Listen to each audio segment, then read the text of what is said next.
Fala pessoal, tudo bom?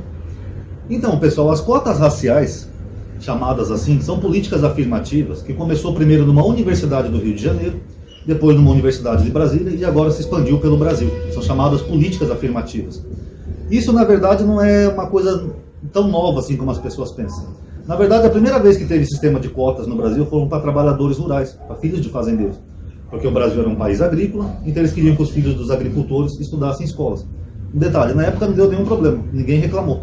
Agora, quando surgiu as cotas raciais, aí virou um auê muito grande da extrema-direita, como se isso fosse uma grande injustiça, né? Como se a gente estivesse pegando afrodescendentes e dando diploma na mão deles, sem mérito algum. Na verdade, quem defende isso, pessoal, quem tem esse tipo de visão, essas pessoas são racistas. Quando alguém fala assim, por exemplo, eu não pegaria um avião pilotado por um cotista, como o Bolsonaro falou, o pai da Damares falou isso também. Na verdade, a pessoa que fala isso, a pessoa é racista e eu vou explicar para vocês o porquê. No Brasil tem uma coisa chamada racismo estrutural. Quando houve a abolição da escravidão no Brasil, o Brasil fez uma política branca, trazendo imigrantes italianos aqui para o Brasil, espalhando panfletos lá na Itália, oferecendo desde terras, contos de réis e até ajuda do Estado para os italianos se estabelecerem aqui. Ou seja, os italianos tiveram tudo de mão beijada. Então, se você é descendente de italiano como Bolsonaro, a família Bolsonaro já mama nas tetas do Estado desde 1890. Vive às custas do Estado. Já os negros, eles foram segregados, foram marginalizados. Foram obrigados a morar em periferias das grandes cidades. Aí surgiram as chamadas favelas, né, comunidades pobres. Sem ganhar nada. Não ganharam uma indenização, não ganharam nada. Foram simplesmente jogados. Ó, se vira. Quem trabalhar, trabalha. Quem não trabalhar, morre. Dane-se. Sendo que muitos deles não conseguiam nem trabalhar, porque já eram idosos. Muitos eram acostumados ao trabalho só nas colheitas de café, de fazenda, etc. e tal. Então eles tiveram que fazer um grande esforço para sobreviver. Mas claro que eles não tiveram a mesma oportunidade que os outros, né? Eles ficaram ali marginalizados, sendo pobres, literalmente pobres. Então é claro que o descendente daquele italiano que veio para o Brasil, ele conseguiu dar uma educação melhor para o seu filho, que conseguiu dar uma educação melhor para o seu neto e assim por diante, até chegar nos tempos atuais.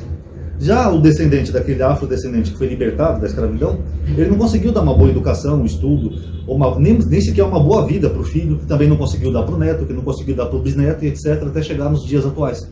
Então tem um abismo muito grande entre esses dois grupos. Esse grupo que foi marginalizado é o que compõe praticamente hoje as nossas periferias das grandes cidades. Favelas, bairros pobres, bairros distantes, etc. A maioria desses bairros são compostos por pessoas afrodescendentes, pessoas pobres, que não tiveram muita condição de estudo, não tiveram uma bagagem lá atrás, como um pai rico, coisa e tal. Então elas têm bem menos condições do que uma pessoa rica. Então começa por aí esse ponto. Então, por causa disso, essas pessoas elas não conseguem se formar. Elas têm menos facilidade de fazer uma faculdade do que uma pessoa de origem branca. E até por outros fatores modernos também. Por exemplo, um cara que mora numa periferia, ele tem mais dificuldade de arrumar um emprego. Se ele for preto, então, pior ainda. Ele vai entregar um currículo numa loja, o cara vai olhar, o patrão, e esse cara mora na quebrada. Se eu contratar ele, ele vai me roubar. Se for preto, pior ainda. Ele vai pegar o currículo e vai falar, eu te ligo depois. Então tudo é mais difícil para aquele jovem. E quando o jovem consegue finalmente um emprego, aí entra outra dificuldade para entrar numa faculdade, que ele vai ter que trabalhar e estudar. Coisa que o cara que mora, por exemplo, no bairro nobre não vai ter essa dificuldade.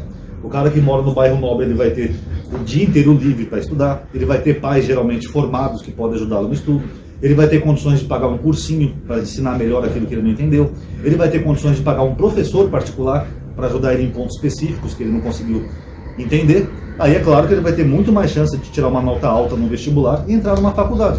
Já aquele outro que tem que trabalhar e estudar, coitado, ele mal vai conseguir entender o que ele está estudando. Eu sei porque eu já falei isso num outro canal, que eu quando eu trabalhava e estudava, eu tive que largar os estudos porque eu dormia na sala de aula. Que era extremamente cansativo, era mais de uma hora do meu trabalho até minha casa, e eu ainda fazia uma hora a mais de trabalho. Claro, pobre tem que trabalhar, é a nossa realidade, vai fazer o quê? Então eu chegava na sala de aula quebrado, eu literalmente dormia na sala de aula. Essa é a realidade. Então é uma disputa injusta pelo vestibular. Só que o que acontece no Brasil? No Brasil nós temos dois tipos de faculdades. Temos faculdades públicas e faculdades pagas, privadas. Essas pessoas que têm mais condição, elas deveriam estudar em faculdades pagas. Tanto que o deputado Kim Kataguiri, ele chegou a lançar um projeto que não foi adiante, que ele queria que esses estudantes pagassem as mensalidades. Porque esse estudante que tem condição de pagar uma faculdade particular, como uma Uninove ou qualquer outra coisa, eles estão todos na universidade pública. Sendo que a universidade pública, em teoria, ela era para ser para quem não tem condição de pagar uma faculdade particular. Mas a universidade pública está cheia de gente que pode sim pagar uma faculdade particular. E aí entra outra questão que esse pessoal não observa. Se eles têm condição de pagar uma faculdade particular, É claro que eles tiveram condição melhor para passar no vestibular. E eu falei, desde fazer um cursinho bom, ou pagar um professor particular, porque eles têm dinheiro. Já o pobre da periferia, que a sua maioria são pretos, né, afrodescendentes, ele não tem a menor chance. É uma corrida desigual. Por isso que as nossas universidades eram cheias de pessoas brancas. Aí, quando essas políticas foram criadas, as pessoas falam que é injusto, né, você colocar uma pessoa que não passou no vestibular. Na verdade, eles passaram sim, tá? Isso é uma mentira. Porque uma faculdade, ela tem um número limitado de vagas. Vamos supor que um curso de medicina tenha 50 vagas, um exemplo hipotético. Essas vagas vão para os 50 que tiraram as melhores notas. Agora, aqueles que não tiraram as melhores notas, não quer dizer que eles não são aptos para fazer a faculdade. Eles só não conseguiram ter tão boas notas quanto aquele cara que fez um cursinho, professor particular. Mas ele teve uma média aceitável, mas não ficou entre as 50 melhores. Então a faculdade vai optar por aqueles 50 melhores, que são, na sua maioria, brancos e classe média alta. Então quer dizer que aquele rapaz é inapto? Não. A variação é mínima de notas. Fora que aquele rapaz teve toda essa dificuldade que eu falei para vocês, teve que estudar, trabalhar ao mesmo tempo e tal. E mesmo assim ele atingiu uma nota aceitável. Mas como as vagas são limitadas, eles vão colocar só os 50 primeiros. E além da variação ser mínima, pessoal, outro ponto que esse pessoal não observa é que o jovem, quando ele entra pelo sistema de cota da faculdade, ele vai ser avaliado, ele vai ter provas como qualquer outro jovem branco. Ele vai fazer exatamente as mesmas provas e as notas vão ser exatamente as mesmas. Ou seja, se o professor for dar uma prova de física para um aluno branco, ele vai dar a mesma para um cotista, a mesma prova, e ele vai avaliar se ele respondeu corretamente ou não. Então, se esse jovem conseguiu ter notas o bastante para passar na faculdade, é porque ele é apto. Não é porque o governo deu o diploma para ele, até porque se ele não passar, ele vai ser reprovado como qualquer outro. Olha, fulano, você não atingiu as notas, você errou várias perguntas da prova, você foi reprovado. Simples. É que nem o Detran. O Detran você vai tirar a carteira. Se o Detran te deu a carteira de habilitação, é porque você foi apto. Você passou lá nos testes, fez a baliza, tal, bonitinho, respeitou o sinal. Pronto, você é apto para dirigir um carro. A mesma coisa a faculdade. A faculdade não vai dar um diploma para uma pessoa que não passou nas provas. Então, se aquele jovem estudou e passou nas provas, teve boas notas, e a faculdade deu um diploma para ele, é que nem o Detran, é porque ele foi apto. Ó, você passou. Você é apto para exercer o curso de engenharia. Simples. Então, quando alguém fala assim para mim, Ronaldo, eu não pegaria um avião pilotado por um cotista.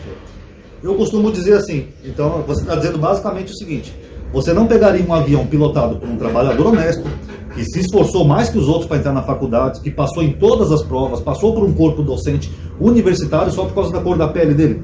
Resumindo, você é um racista. Aí vem por fim aquele último argumento, né, do MBL, galerinha de direita, mas eu sou a favor de cotas sociais. Na verdade, essas cotas já são sociais, tá? Porque elas são para a maioria da periferia são formadas por pessoas afrodescendentes, tá? E também tem um lado social, que é para quem ganha até acho que R$1.500, se eu não estou enganado. Eu estou falando de cabeça aqui. Mas ela tem também um número de vaga para pessoas pobres também. Tá prescrito na mesma lei de cotas raciais, independente da etnia. Então, por exemplo, um pobre que mora numa periferia, que seja branco, e ele quer entrar pelo sistema de cota, ele tem também essa previsão legal dentro da própria lei, tá? Então isso é uma mentira que eles fazem, tá? Então, resumindo, pessoal, se a gente não manter essas políticas afirmativas ou comprar esse discurso da extrema-direita, a gente está condenando toda essa população periférica, que já foi marginalizada desde o fim da escravidão, a não ter um sucesso na vida. Os afrodescendentes vão ser o quê? Ajudantes de pedreiro, gari, vão ser faxineiros, vão trabalhar na prefeitura varrendo rua. Por que eles não podem ter um nível superior como os outros? Por que eles não podem ter a oportunidade de fazer uma educação universitária como os outros? Racismo. A verdade é essa. Porque ele tem bem menos condição de passar no vestibular. Às vezes ele até passa, como eu falei para vocês, mas a vaga é limitada. E aí ele não tem chance de ter uma educação superior. Até quando o Brasil vai ser assim, pessoal? Então nós temos que fazer um mínimo, sabe, de resgate histórico de tudo que o Brasil já fez aqui. Essa situação foi gerada pelo Estado brasileiro, por causa dessa política branca. E agora nós temos que fazer, sim, políticas afirmativas para tentar corrigir um pouco esse equívoco histórico. Senão a gente vai ter uma sociedade só com médicos brancos, engenheiros brancos, professores brancos, juízes brancos, etc, etc, etc. E eu sei que vai ter algum babaca que vai comentar assim, mas eu já conheci um médico negro, o Joaquim Barbosa é um juiz negro, eu não sei. É uma minoria da minoria, pessoal. Tá? Isso é uma minoria. Minoria, a exceção nunca forma uma regra, mas toda regra tem exceção. Mas isso aí é a minoria da minoria.